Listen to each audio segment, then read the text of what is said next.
मेरे देश की धरती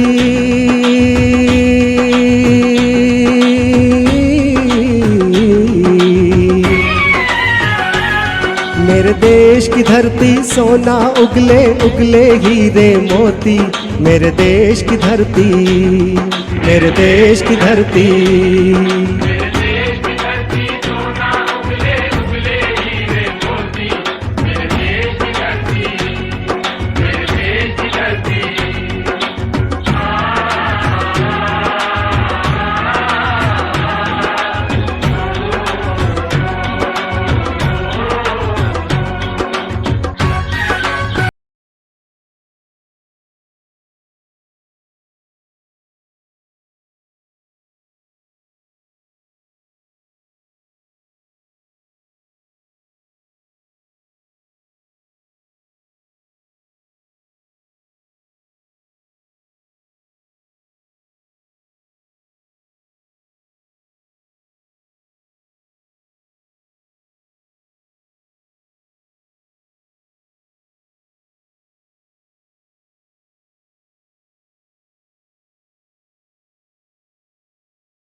भाइयों और बहनों, आज हमारा देश हर्षोल्लास के साथ 74वां स्वतंत्रता दिवस मना रहा है। इस राष्ट्रीय पर्व के अवसर पर मैं समस्त प्रदेशवासियों को हार्दिक शुभकामनाएं देता हूं।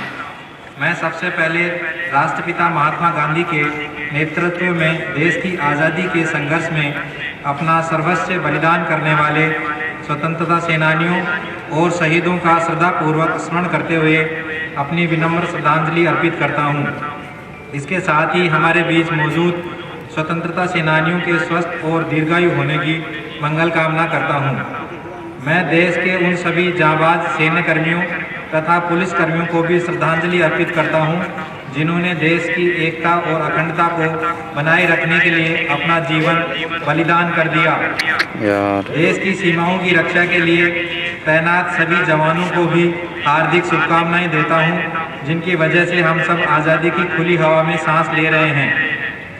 आज़ादी के बाद देश के महान नेताओं ने विकास का लंबा सफर तय करते हुए लोकतंत्र की मजबूत नींव रखी है, जिससे भारत का मस्तक दुनिया के देशों के सामने हमेशा ऊंचा रहा है। आज इस पावन अवसर पर हमें ये संकल्प लेने की आवश्यकता है कि संविधान एवं लोकतांत्रिक मूल्यों के अनुरूप मन, वचन और कर्म से आचरण करने पर ही स्वाधीनता की सार्थकता सिद्ध हो सकती है। राज्य सरकार संवेदनशील, पारदर्शी एवं जवाबदेह प्रशासन देने के संकल्प के साथ विकास के पथ पर निरंतर अग्रसर है, किंतु कोरोना जैसी विश्वव्यापी महामारी के कारण अचानक स्थितियां विकट हो गई हैं। कोरोना महामारी का प्रदेश में पहला केस आने के साथ ही राज्य सरकार ने राजस्थान सतर्क है के मूल मंत्र के साथ काम शुरू कर दिया। देश में सबसे पहले लॉकडाउन लागू करने के साथ ही मानव जीवन की रक्षा के लिए सरकार ने त्वरित फैसले लेकर बचाव के उपाय शुरू कर दिए। कोरोना महामारी के प्रकोप की गंभीरता को समझते हुए सरकार ने सभी राजनीतिक दलों के जनप्रतिनिधियों, विशेषज्ञ चिकित्सकों, धर्मगुरुओं, भामाशाहों, स्वयंसेवी संस्थाओं, सामाजिक कार्यकर्ताओं, उद्यमियों, पंचायती राज के जनप्रतिनिधियों, पुलिस प्रशासन, राज्य कर्मचारियों, मीडिया प्रतिनिधियों एवं आमजन के सुझावों का सम्मान करते हुए प्रभावी प्रबंधन किया। प्रदेश में पहले कोरोना वायरस की जांच की कोई सुविधा नहीं होने के कारण जांच के लिए सैंपल राज्य से बाहर भेजने पड़ते थे। आज राज्य में 45,000 से अधिक जांचें प्रतिदिन की जा रही हैं। राज्य में अधिकतम जांचों से हमने संक्रमित क्षेत्रों को तुरंत चिन्हित करने के साथ साथ रूथलेस कंटेनमेंट किया। इससे अन्य राज्यों की अपेक्षा प्रदेश में कोरोना पीड़ितों की रिकवरी रेट अधिक और मृत्यु दर कम रही है। प्रदेश में कोरोना से किसी की मृत्यु नहीं हो, ये सुनिश्चित करने के लिए प्लाज्मा थेरेपी प्रारंभ की गई है। SMS मेडिकल कॉलेज जयपुर एवं कोटा मेडिकल कॉलेज में प्लाज्मा बैंक की स्थापना की गई। अब हर जिले में इसका विस्तार किया जाएगा।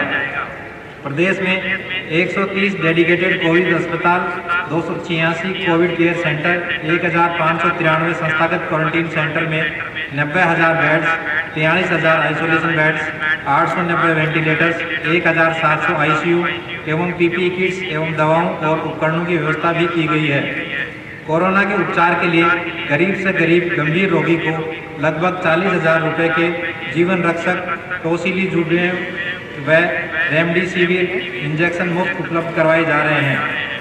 लॉकडाउन के दौरान कोई भूखा न सोए के संकल्प के साथ राज्य सरकार ने गरीब एवं बेसहारा लोगों के लिए सामाजिक सुरक्षा पैकेज एवं अन्य राहत उपायों की व्यवस्था की है, जिस पर लगभग 6,000 करोड़ रुपए खर्च किए गए। प्रदेश के विषम आर्थिक हालात के बावजूद लगभग 4.5 करोड़ लोगों को मुफ्त सूखा राशन किट और भोजन के पैकेट वितरित किए गए। इसके अलावा 79 लाख लोगों को 5 माह से निरंतर सामाजिक सुरक्षा पेंशन दी जा रही है। साथ ही 35 लाख जरूरतमंद लोगों को 3,500 रुपये प्रति व्यक्ति नगद आर्थिक सहायता भी दी गई। सरकार द्वारा कोरोना वॉरियर्स की ड्यूटी के दौरान मृत्यु होने पर उनके परिजनों को 50 लाख रुपए की आर्थिक सहायता प्रदान करने का निर्णय लिया गया। कोरोना की महामारी के प्रति आमजन को जागरूक करने के लिए 21 जून से 7 जुलाई 2020 तक प्रदेशव्यापी विशेष जागरूकता अभियान संचालित किया गया।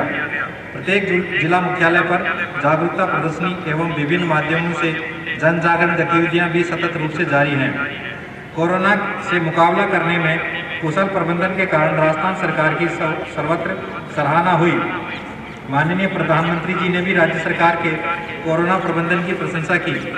राज्य में विधायक स्थानीय क्षेत्र विकास कोष से भी कोरोना की रोकथाम के लिए वर्ष 2020-21 एवं 2021-22 की निर्धारित राशि में से प्रतिवर्ष 1 करोड़ रुपए की राशि केवल हेल्थ इंफ्रास्ट्रक्चर मजबूत बनाने में खर्च की जाएगी।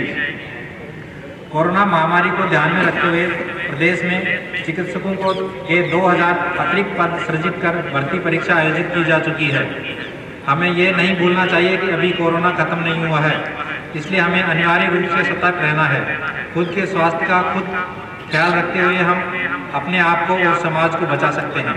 सरकार के सामूहिक प्रयासों का ही नतीजा रहा है कि प्रदेश में कोरोना वायरस को तेज गति से बढ़ने से रोकने में हम काफी हद तक सफल रहे हैं। संकट की इस घड़ी में राज्य सरकार आम आदमी के साथ खड़ी है और उनके जीवन की रक्षा के लिए कोई कोर कसर नहीं छोड़ेगी। आमजन में अत्यंत लोकप्रिय रही मुख्यमंत्री निःशुल्क दवा योजना में अब तक करीब 79 करोड़ लोगों को लाभान्वित किया गया है। इससे विभिन्न प्रकार की 712 दवाइयां मुफ्त दी जा रही हैं। सरकार ने निःशुल्क दवाओं को दायरा बढ़ाते हुए इसमें जीवन रक्षक दवाओं को भी शामिल किया है। मुख्यमंत्री निःशुल्क जांच योजना के अंतर्गत अब तक करीब 30 करोड़ 45 लाख निःशुल्क जांचें कर 15 करोड़ 59 लाख मरीजों को लाभान्वित किया जा चुका है। इसमें 90 प्रकार की जांचों को शामिल किया गया है।